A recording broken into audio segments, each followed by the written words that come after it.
Hi there, I'm Paul Belflem and this is Industrial Organization. This presentation is about Cournot mergers with synergies. What we aim to do is to analyze the profitability of mergers between firms in the Cournot industry when merged firms benefit from synergies. And we follow here section 15.1.3 in the textbook. Right, so what do we have in mind here? So far we have considered simple mergers, assuming that firms, when they merged, keep the same cost function as before, but actually in reality firms do often merge to try and reduce their cost of operation. Okay, and what happens in that case? Well, remember, in the previous presentation we said that there are two conflicting effects on the profitability of a merger. There is first a positive effect coming from the fact that the merged firms stop competing with one another, and thereby they increase their profits. Okay, but the second effect comes from the fact that outside firms, those who don't merge, react to the reduction of quantity of the merged firms by increasing their quantity, which is detrimental to the profit of the merged firms. Now, in the presence of cost reduction, if the merged firms become more efficient, well, these two effects are affected. First of all, it's not clear whether the merged firm will reduce its quantity. Still, on the one hand, there is the fact that they decrease the rivalry among them, which leads them to reduce their quantity. But if at the same time they become more efficient, well, they can produce at a lower cost, and so they can produce a higher quantity to still make the same profit as before. Okay, so already here, if we look at what happens on the quantity of the merged firms, there are two opposite forces. On the one hand, decreasing rivalry leads to a reduction in quantity for given costs, but the cost reduces because of the merger, and that goes in the opposite direction.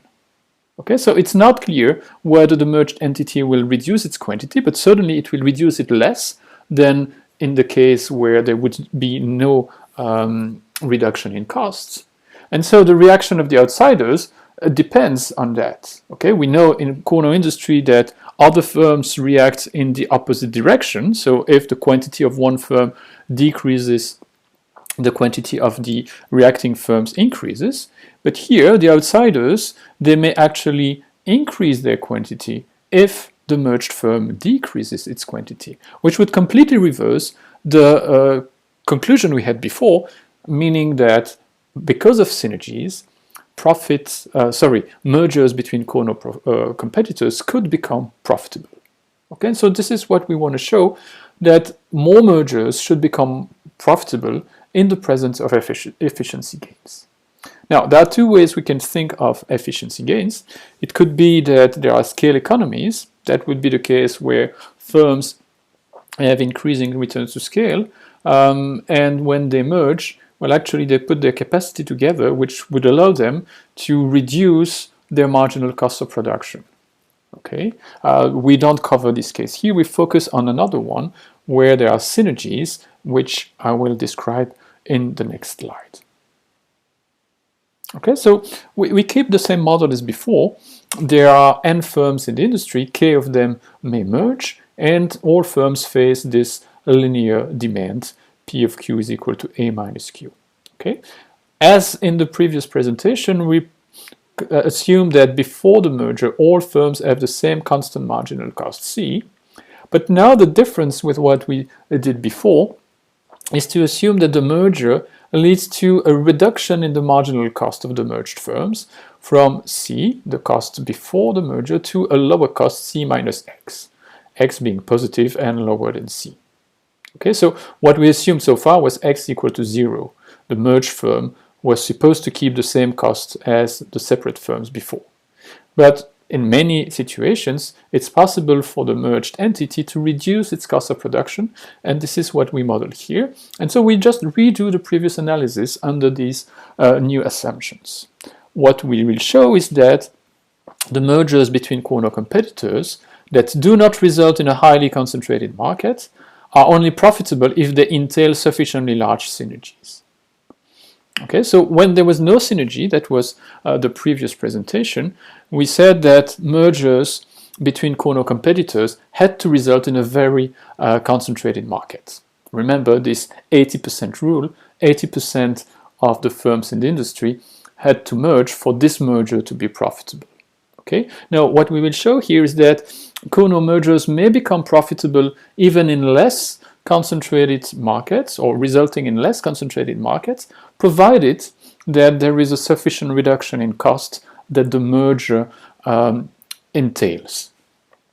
Okay, so we will just revert to our previous example with 3 firms just to illustrate this result.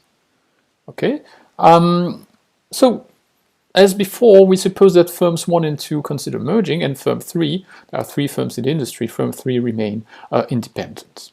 Okay, so before the merger, you can go back to the previous presentation to check this, but if the 3 firms are separate, each of them would produce a minus c over 4 and make a profit of a minus c squared over 16. And we just compute the price here because we will also try to see what are the effects on the consumers. The price before the merger is a plus 3c over 4. Now, what happens if firms 1 and 2 merge? Well, remember the argument we developed in the previous presentation.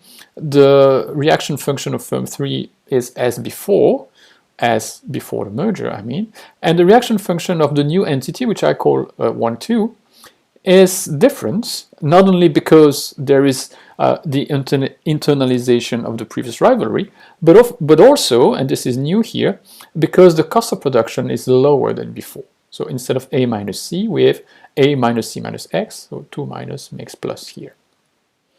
Right?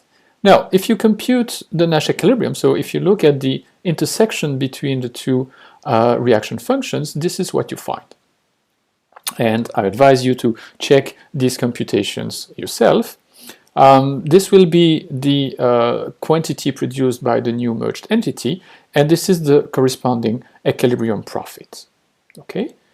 And we can also compute the price on the market, which is this expression here. Right. So now the question remains, is the merger profitable? Which is to say, can the new entity make a larger profit than the sum of the profits than the firms were achieving separately before? Okay. If you compare pi 1, 2 with 2 times pi b here, okay, you can actually rewrite the inequality as follows.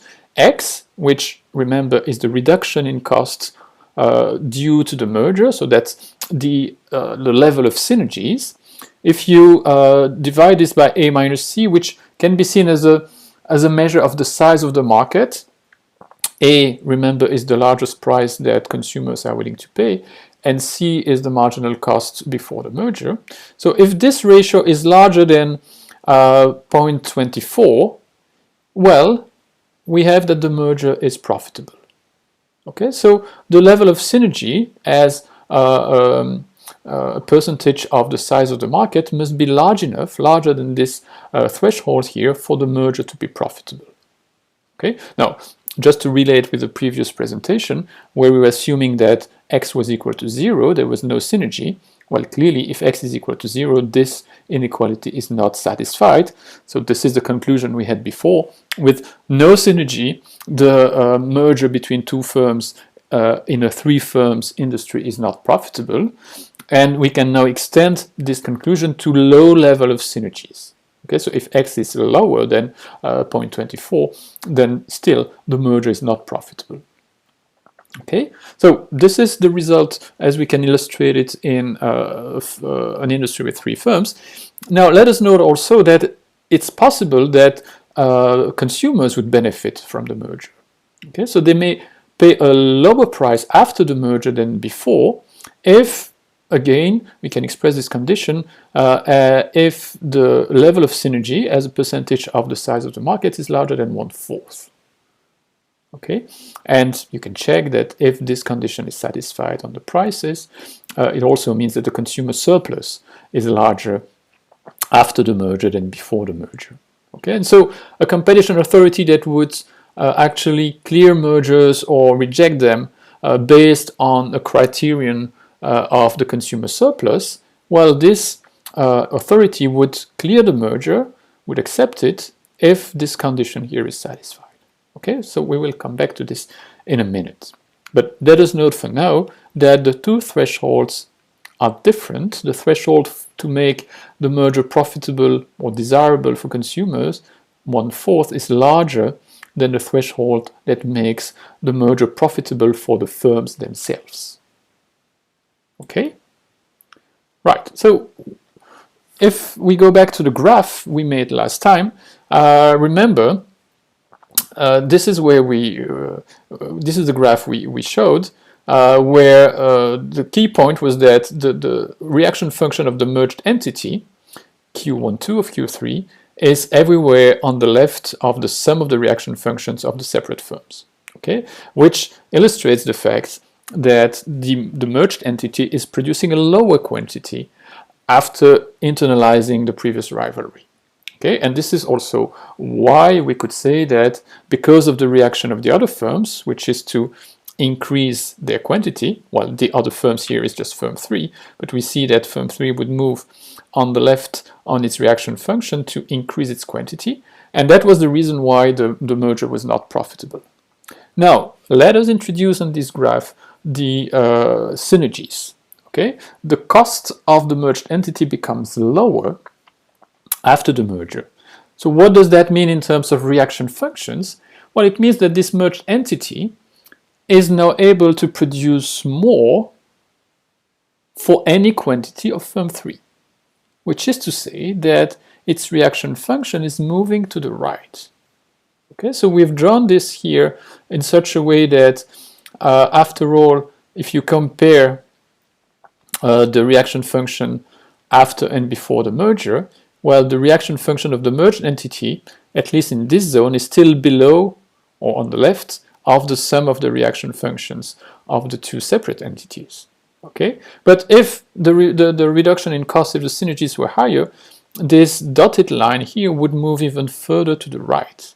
Okay, and so that may lead to an equilibrium, a new equilibrium, where actually the merged entity is producing more than the sum of the quantities of the separate firms, and the reaction of firm 3 would be to produce less. So firm 3 would move to the right on its reaction function, and that would be the condition for the merger to be profitable. Okay? So let's wrap it up now and say what happens in terms of welfare analysis of Cournot mergers. Okay? And authorities, competition authorities, use either the total surplus criterion, so they gauge mergers by comparing the total surplus before and after the merger. And by total surplus, we mean the sum of the consumer surplus and the total profits. Okay, the profits of the firms before and after the merger. So after the merger, it would be the profit of the insiders, those in the merger, and the outsiders, those outside the merger.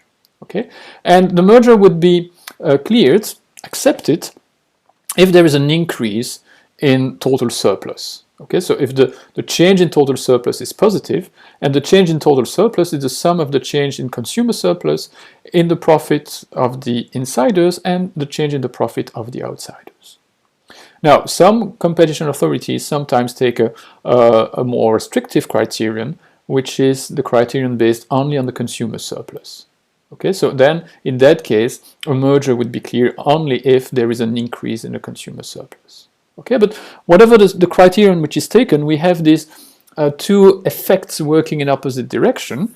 On the one hand, because the merger reduces cost, this is a good thing for the market because globally firms are more efficient, and so that reduces cost overall, and this reduction in cost is passed at least partly through the consumers, who would then benefit from lower prices. But so that was the second line, but the first line here, this is the negative impact. There are fewer firms on the market, so lower competition, which, other things being equal, would lead to higher prices. Okay, so we expect the merger to be cleared if the efficiency gains are sufficiently large.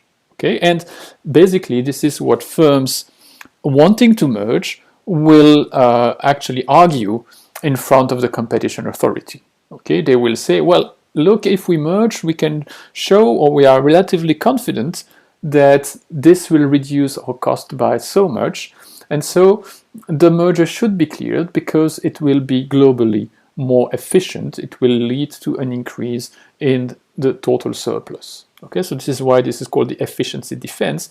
This is a defense that the merging firms adopt when they argue their case in front of the competition authority.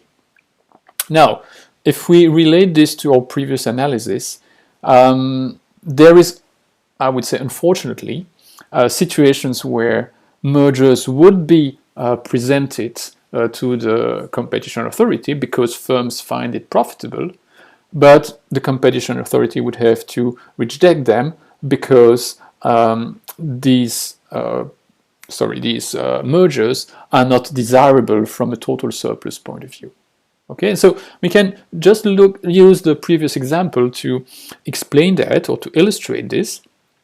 Remember, we had two thresholds, 0.24 and 0.25, on a scale where I measure the ratio between x, the level of synergies, and A minus C, which is a measure of the size of the market. Okay, so remember, the first threshold, 0.24, was the one deciding whether the merger is profitable or not.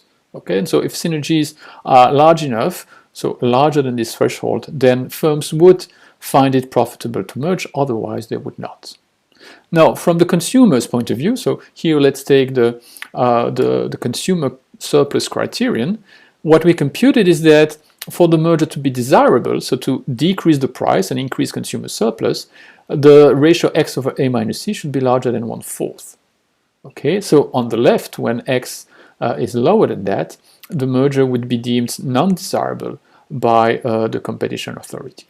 Okay, so on the right here, when x is large enough, we have both a merger that is profitable and desirable. So firms will propose this merger and the competition authority will agree. But here, between 0.24 and 0.25, so if x over A minus C is in this zone here, then we have a conflict. Firms would like to merge because they find it profitable, but society, competition authority, would not admit this kind of merger because it would lead to a decrease in consumer surplus. Okay, well, finally, in the third zone here, we don't have to care about what happens here because firms will not find the merger profitable and will not propose it. Okay, so there is no decision that needs to be made by the competition authority. Okay, so this is really in this zone here that we have a conflict, and basically we will have an argument between the firms and the competition authority, and part of the argument will have to do with measuring as well as possible these potential synergies. And I say potential because they would materialize only if the merger is taking place. Okay, so here, I mean, this is something which is of course hard to estimate, and that's why also there are heavy debates in front of, for example, the European Commission when it comes to analyze a prospective merger. Okay, so we just close this presentation by recording the following lesson. Suppose that mergers among Cournot competitors induce synergies. When a merger does not make the market too concentrated, profitability of the merger is a sufficient condition for welfare improvement. However, if the merger results in a highly concentrated market, it could be profitable and welfare detrimental at the same time. This is what we illustrated in the previous example, but it could be that if only two small firms, let's say, in a market merge, and the market after the merger remains quite fragmented, then if the merger is profitable, it will also be desirable. So it's only in the cases where the merger results in a highly concentrated market that we can have the conflicting situation that was illustrated on the previous graph. I thank you for your attention. This is all I wanted to present on this topic.